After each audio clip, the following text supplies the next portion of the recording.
Welcome to the Policy Shop, weekly conversations with public policy experts where we'll dive into the most important issues affecting all of us here in Illinois. I'm Hilary Gowins. Let's get started.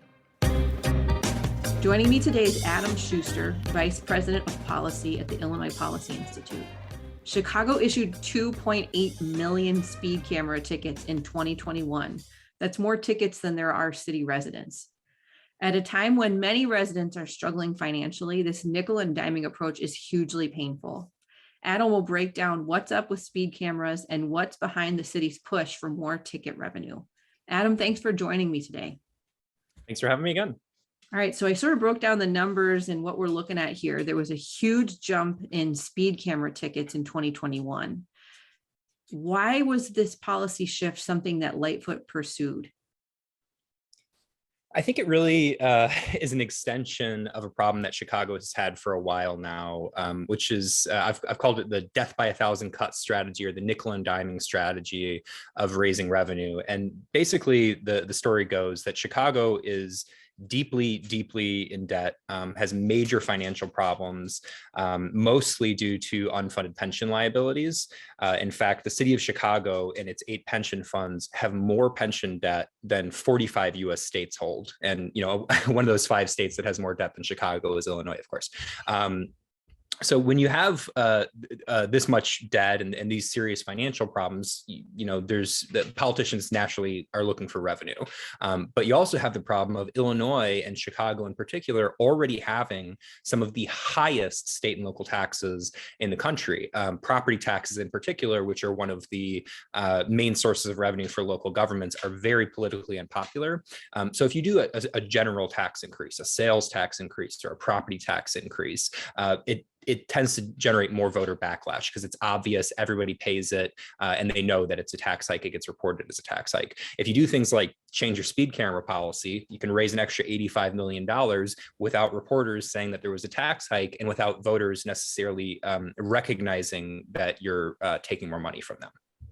Yeah, I think, you know, the way that politicians talk about this and the positive perspective, if you're just going to look at this policy move, and assume good intentions. The reason that politicians say that speed cameras are necessary or that they're beneficial is that they reduce traffic deaths and injuries. Was that what happened in 2021? And I guess also, I mentioned that there was a policy change. What changed recently about Chicago's speed camera situation? Yeah, so what Mayor Lori Lightfoot did is she dropped the threshold for automatic speeding tickets from these cameras from 10 miles an hour down to 6 miles per hour. So, you know, a lot of people go 5 over, not that hard to slip from 5 to 6. I don't know if that really counts as speeding for me, but the justification, of course, like you said, was public safety. What we saw is that traffic fatalities in 2020 were higher than in 2019, and they were higher in 2021 than they were in 2020. So traffic fatalities, accidents have continued to rise in Chicago despite this policy change. And we actually know from academic literature on the effectiveness of this camera, stuff that's published in journals by economists and traffic safety experts and the like, shows that there's really not a meaningful statistical impact of these cameras on public safety. There's some studies that find a little bit of an impact, but mostly what it seems to do is get people to slow down near the camera, right? But that doesn't mean that overall you're reducing traffic deaths, because what people do is they learn where these cameras are located. They slow down when they're approaching the camera, and then they speed up when they get after it. So you're just really shifting the accidents and shifting the speeding to other areas of the city. Yeah, it's interesting to look at this based on the outcomes, both. Okay, so if you measure it as, did the speed camera policy change improve safety on Chicago streets? The answer seems to be no.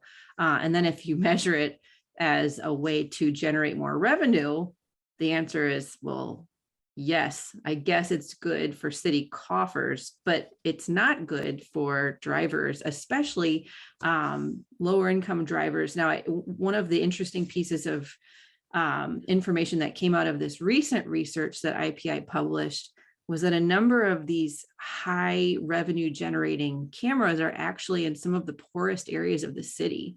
So who's actually hurting because of the city's cash grab? So the speed cameras and this sort of nickel and diming tax and fee strategy is regressive, and so it tends to hurt the working poor the most. And with speed cameras in particular, it's people who have to commute to work, right? And we know everybody should know from the pandemic. There's a lot of reporting on this that the lower income you are, the less likely you are to be able to work remotely or work from home. The more likely you have to be physically present for your job. So right off the bat, that's going to tell you that this is a policy that would disproportionately affect lower income people. But the city also seems to, it's hard to say what the intent is, but the cameras, the ones that are generating the most money, are largely on the south side of Chicago, where you have lower incomes, higher minority population, things like that. So they're really raising revenue on the backs of the people who can least afford to give more. Not only that, we know that roughly half of low income people end up paying these late. And if you don't pay the ticket on time, the cost more than doubles. So originally it's a $35 ticket, and if you pay it late, it goes up to a $75 ticket. So that adds to the overall burden that Illinoisans are facing. Not just city residents, but if you come into the city from the suburbs or out of town, this is something that you could get hit with. But on top of the increase in the number of speed camera tickets, Illinoisans have also faced a number of increased tax and fee costs over the past several years. Can you run us through that? Sure. So Governor J.B. Pritzker and the legislature passed through, and the governor signed 24 different tax and fee hikes during the first 3 years of his administration. Some of the big ones are that the gas tax doubled and then continued to go up each year after that. An expansion of sales taxes for online shopping. There was a new parking garage tax. There was increases in vehicle registration fees, trucking registration fees, electrical vehicle registration fees, higher taxes on cigarettes, e-cigarettes, gambling. Just about everything. A whole bunch of new and higher taxes on businesses. And I think that is largely the same strategy as what Chicago is employing. Governor Pritzker was seeking the progressive income tax that voters thankfully rejected because it would have been horrendous for our state's economy. But I think in the interim, the plan was to hit people with these smaller tax and fee increases, much like Mayor Lori Lightfoot's trying to do, because they don't tend to generate the same amount of political opposition.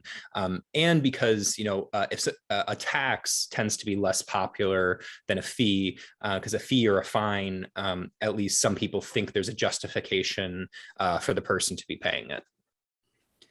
So on top of all of this, we talked last week actually about the budget that just passed and some of the relief that we're supposed to see. But I guess what keeps coming up is this idea of, sneaking in a tax hike or sneaking in a fee hike as a means to generate revenue for city and state budgets that are perpetually falling short when it comes to funding. But from your perspective, what needs to change specifically in terms of Chicago's approach to speed cameras? And then more broadly, just this general political philosophy when it comes to how politicians think we should finance and run our governments? Well, I would fall back first on a quote from the greatest economist, that I've ever seen or heard of. I think that the world's ever seen, Milton Friedman, who said that one of the greatest mistakes is to judge policies and programs by their intentions rather than their results.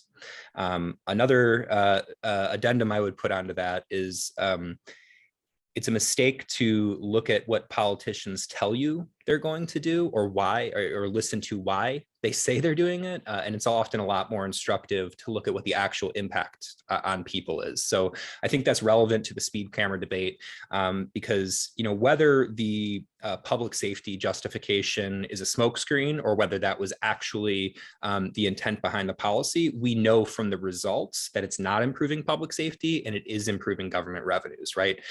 So you need to look at that evidence and adjust your policy based on that evidence. Mayor Lightfoot campaigned on ending this nickel and diming strategy. She campaigned on lowering taxes and fees for low-income Chicagoans, and this policy cuts directly against that. So, taking her at her word, if that's what she was trying to do, this was the wrong way to do it. More generally, for Chicago and the state of Illinois, it's really, it sounds kind of simple, but you need to make sure that your long-term revenues match your long-term expenditures. And to the extent possible, revenues should be raised in a neutral way from a broad tax base and you should use tax policy that has the least distortionary effects on the economy, on people's spending decisions and working decisions and things like that. The problem that Chicago and Illinois have is we tax too much because we spend too much, and yet we still have massive debt problems. The only way out of this is structural financial reform, mainly to pensions, right? Illinois' spending on pension benefits is just an extreme national outlier. Nobody else comes close.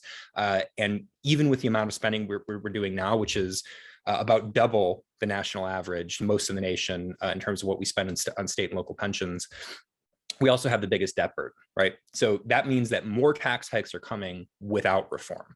So if we want to, make sustainable public budgets that can invest in services that people need with a tax burden that they can afford, that doesn't drive them out of state, that doesn't drive them into poverty, then we need to take a hard look at how we spend taxpayers' money and reevaluate whether it's really providing value to them. And where we find that it's not, for example, throwing 25% of the state's budget or over 20% of the city of Chicago's budget at a black hole of pension debt every single year, when we find things like that, we need to fix the problem. All right. Well, thanks for always pointing to the solutions and flagging these important problems that are affecting all of us, Adam. It was great catching up with you a little bit today. Thank you. Thanks for joining us for today's episode. If you like what you heard today, subscribe and give us a 5-star review. We'll see you next week for another episode of The Policy Shop.